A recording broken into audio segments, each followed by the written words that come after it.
Барлық әлеуметтік нысандар қаланың мүмкіндігі шектеулі жандардың кіріп шығуына қолайлы болуы тиіс. Онда ғимаратқа кіре берісінен бастап санитарлық аймағы, ішкі дәліздер мен демалатын орындарының барлығында мүгедек жандардың жүруіне, арбамен қозғалуына жағдай жасалуы керек.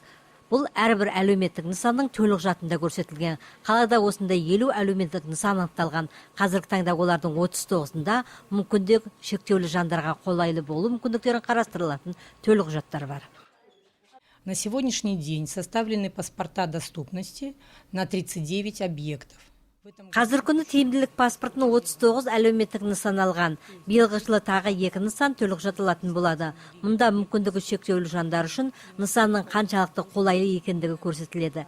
Нысанның қаншалықты қолайлы екендігін қайта қалпына келтіру жұмыстарының қажет пе жоқ па осы жайлар көрсетіледі.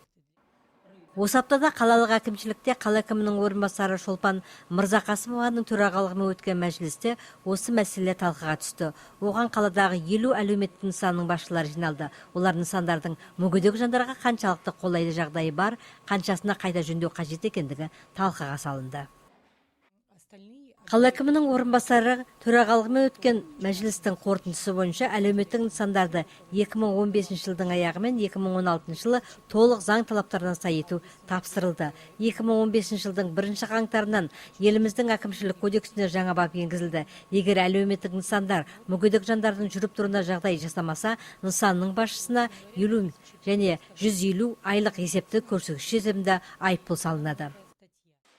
Қалалық еңбекпен қамту бөлімінің ғимараты да аталмыш талапқа сай емес.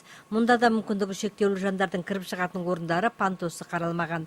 Алайда мүгедектермен жұмыс жасайтын сектор меңгерушісінің айтуынша, бұл ғимаратта жалға алынған. Енді бөлім басшылығы ғимарат иелеріне өз талаптарын жолдаған. Біздің ғимаратымызда да мүгедектер үшін кіріп шығуға жағдай жоқ. Өйткені бұл ғимаратты жалға алып отырмыз. Бұл мемлекеттік мекеменің еншігінде емес. Сондықтан біз ғимарат басшыларына жазбаша түрде өз талабымызды айтып хат жолдадық. Олар мұны жауапсыз қалдырмаулары тиіс.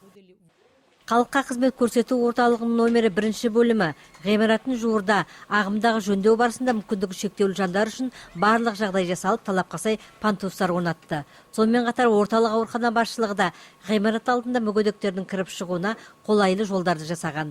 Аурухананың кіреберісіне пандус қойылған. Осындай жағдайлар қаладағы номері 4 және 1 емханаларда бар. Оларда да мүмкіндігі шектеулі адамдардың жүріп тұруына қолайлы кіреберістер, пандустар қойылды. Ендігі жерде мүмкіндігі шектеулі жандар үшін қолайлы жағдай қаланың барлық әлеуметтік нысандарында қойылуы тиіс. Яғни барлық емдеу, білім беру мекемелері, сауда орындары осы талапқа сай жабдықталуы тиіс. Бұл талапқа бағынбаған басшыларға үлкен көлемде айыппұл салынатын болады.